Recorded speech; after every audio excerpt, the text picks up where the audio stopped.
பத்திரிகை மூலம் தர்மத்தை நீங்கள் நாட வேண்டும். பத்திரிகை என்பது ஒரு நடுநிலையா இருக்கிறது. வேண்டுமென்று திட்டமிட்டு அதிமுகவை அவதூறு செய்தியை வெளியிடுவதை நிறுத்தி விடுங்கள்.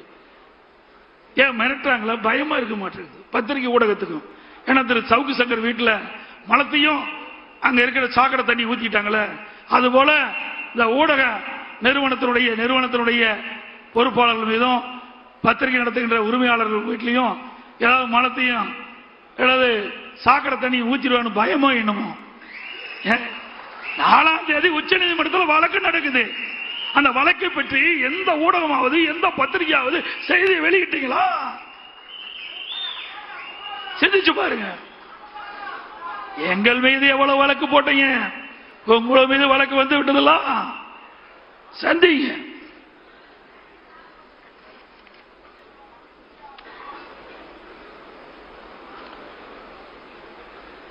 திராவிட முன்னேற்றங்களை உருவாக்கிய பேர் அண்ணா அவர்கள் களம் ஒரு குடும்பம். நாங்க இன்றைக்கு திமுக கருணாநிதி குடும்பம் மாறி போச்சு.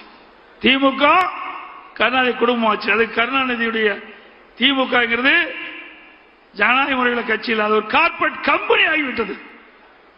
நீங்க பாத்தீங்கன்னா திரு கருணாநிதி முதலமைச்சர் வந்தாரு, அதுக்கு பிறகு ஸ்டாலின் முதலமைச்சர். இப்ப உதயநிதி கொண்டு வருவதற்கு துடிச்சிட்டு இருக்காரு. ஒருபோதும் நடக்காது. ஸ்டாலின் அவர்களே ஒருபோதும் நடக்காது. அவர் எம்எல்ஏ ஆக்குனீங்க, அப்புறம் மந்திரி ஆக்குனீங்க, துணை முதலமைச்சர் ஆக்கிறீங்க. அந்த உழைத்தவர்கள் எல்லாம் ஓரம் கட்டப்பட்டிருக்கிறார். துரைமுருகன் அவர்கள் இப்பொழுது இருக்கின்ற சட்டமன்ற உறுப்பினர்களே அதிக நாள் சட்டமன்ற உறுப்பினர் இருந்தவர் அண்ணன் துரைமுருகன் அவர்கள். எமர்ஜென்சின்னு எப்ப பார்த்தாலும் ஸ்டாலின் பேசிட்டு இருப்பார். விசா சட்டத்தில் நாங்கள் சிறை சென்றோம் சொன்னார். அப்பொழுதும் துரைமுருகன் அவர்களும் எமர்ஜென்சியில் பாதிக்கப்பட்டவர் தான். அப்படிப்பட்டவர்களுக்கு உங்களால துணை முதலமைச்சர் கொடுக்க முடியல. திரு கருணாநிதி குடும்பத்தில் இருந்தவர்கள், திரு ஸ்டாலின் குடும்பத்தில் இருந்தவர்களுக்கு தான் ஆட்சியிலும் பங்கு, அதிகாரத்திலும் பங்கு. அப்படிப்பட்ட நிலைமை தான் திமுக இருக்குது. அனைத்து இந்திய அண்ணா திராவிட முன்னேற்ற கழகத்தில் அப்படி இல்லை. ஜனநாயகம் உள்ள ஒரு இயக்கம். யார் வேண்டாலும் உழைத்தால், கட்சிக்கு விசுவாசமா இருந்தால் உச்சபட்ச பதவிக்கு வர முடியும்.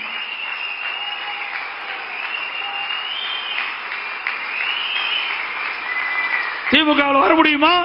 வர முடியுங்களா? ஒரு கிளை செயலாளர் அண்ணா திமுக பொதுச் செயலாளர் வர முடியும்னா அண்ணா திமுக வர முடியும். ஒரு கிளை செயலாளர் எம்எல்ஏ ஆக முடியும், எம்பி ஆக முடியும், அமைச்சர் ஆக முடியும், முதலமைச்சரே ஆக முடியும் அண்ணா திமுக தான். திமுக போல வாரிசு அரசியல் கிடையாது. குடும்ப ஆட்சி இல்ல, மன்னர் ஆட்சி இல்ல. அண்ணா திமுக ஒரு ஜனநாயகம் உள்ள ஒரு கட்சி. ஏழைகளுக்கும் இடம் உண்டு, உழைப்பவர்களுக்கும் இடம் உண்டு. அவர்களும் எம்எல்ஏ ஆவார்கள். கள்ளக்குறிச்சி சட்டமன்ற உறுப்பினர் என்ன மிட்டாமிராஸ்தாரா? பவானி சாகர் சட்டமன்ற உறுப்பினர் மிட்டாமிராஸ்தாரா? சாதாரண குடும்பத்தை சேர்ந்தவர், ஏழை குடும்பத்தை சேர்ந்தவர். அப்படிப்பட்டவர்கள் எல்லாம் அண்ணா திமுகவிலே வேட்பாளர் நிறுத்தப்பட்டு வெற்றி பெற்று அழகு பார்க்கின்ற கட்சி அண்ணா திமுக கட்சி. அதே போல அடுத்த ஆண்டு நடைபெற்ற சட்டமன்ற பொதுத் தேர்தலிலே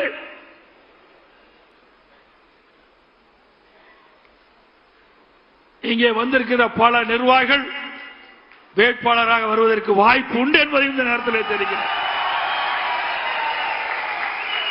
இயக்கத்துக்கு விசுவாசமாக உழைக்கின்றவர்கள் நிச்சயமாக கிடைக்கும். எனக்கு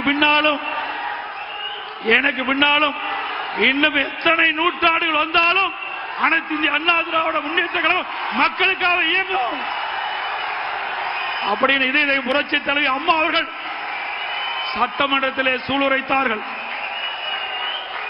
அதை நனவாக்கின்ற விதமாக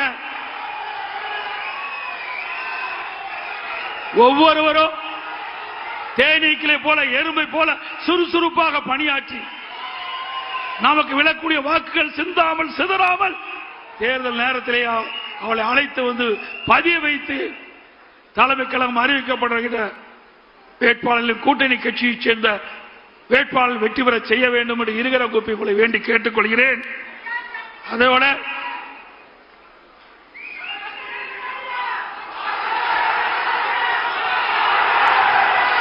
அதே போல மாண்புமிகு புரட்சி தலைவி அம்மா இருக்கின்ற பொழுது இன்றைக்கு ஏழை எளிய மக்களுக்கு தை பிறந்தால் வழிபிறக்கும் தை பண்டிகையின் போது அவர்களுக்கு பொங்கல் தொகுப்பு கொடுக்கப்படும் என்று அறிவிப்பை கொடுத்து அந்த தை பொங்கல் என்று ஏழை வீட்டிலையும் தை பொங்கல் பொங்குகின்ற ஒரு சூழ்நிலை உருவாக்கி தந்தவர் நம்முடைய இளைய புரட்சி தலைவி அம்மா. அந்த வழியிலே வந்த அம்மாவுடைய அரசு தை பொங்கல் என்று எல்லா இல்லங்களிலும் மகிழ்ச்சியோடு தை பண்டிகை கொண்டாட என்பதற்காக எல்லா குடும்பத்துக்கும் 2500 ரூபாய் கொடுத்த அரசாங்கம் அண்ணா திமுக அரசாங்கம். அப்பொழுது திரு ஸ்டாலின் அவர்கள் எதிர்க்கட்சி தலைவராக இருந்தார். அப்பொழுது குறிப்பிட்டார், ஏன் முதலமைச்சர் எடப்பாடி பழனிசாமி குடும்பத்துக்கு 5000 ரூபாய் கொடுக்கலாம், 5000 ரூபாய் கொடுக்கலாம் திரு ஸ்டாலின் சொன்னார். திரு ஸ்டாலின் அவர்களே, நாங்கள் வேண்டுகோளாக வைக்கிறோம், தை பிறந்தால் வழிபிறக்கும் தமிழனுடைய திருநாள் தை திருநாள். அப்படி தை திருநாளிலே தை பண்டிகையின் போது எல்லா இடங்களிலும் மகிழ்ச்சியோடு தை பண்டிகை கொண்டாடுகின்ற விதமாக ஒவ்வொரு குடும்பத்துக்கும் 5000 ரூபாய் வழங்குங்கள். இப்பொழுதாவது நீங்கள் செய்த ஊழலாவது, எவ்வளோ ஊழல் செய்து விட்டீர்கள், எவ்வளோ மக்கள் பணத்தை கொள்ளையடித்து விட்டார்கள். இனியாவது கடைசி காலகட்டத்திலாவது மக்களுக்கு மகிழ்ச்சி ஊட்டுகின்ற விதமாக இந்த தை பண்டிகை மகிழ்ச்சிகரமாக கொண்டாடுகின்ற விதமாக ஒரு 5000 ரூபாய் நீங்கள் வழங்க வேண்டும். எவ்வளவோ கொள்ளையடிச்சிட்டு இருக்கிறீங்க, ஆனா மக்களுக்காக எந்த திட்டமும் கொடுக்கல, எந்த பெரிய திட்டமும் இந்த ஆட்சியில் வரல. இதையாவது இந்த ஏழைகளுக்காக செய்ய வேண்டும் என்று வேண்டுகோளாக வைத்து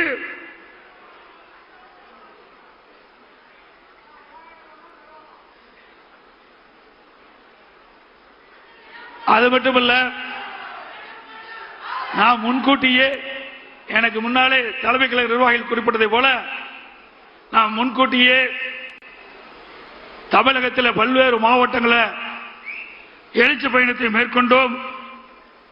அந்த எழுச்சி பயணத்தின் போது நம்முடைய மாவட்ட செயலாளர் தலைமை கழக நிர்வாகிகள் வருகை வந்திருக்கின்ற ஒன்றிய செயலாளர், நகர செயலாளர், பேரூரக செயலாளர், பகுதி செயலாளர் அத்தனை பேர் ஒருமித்த கருத்தோடு மிக சிறப்பாக எழுச்சியாக அந்த எழுச்சி பயண கூட்டத்தை நடத்தினீர்கள்.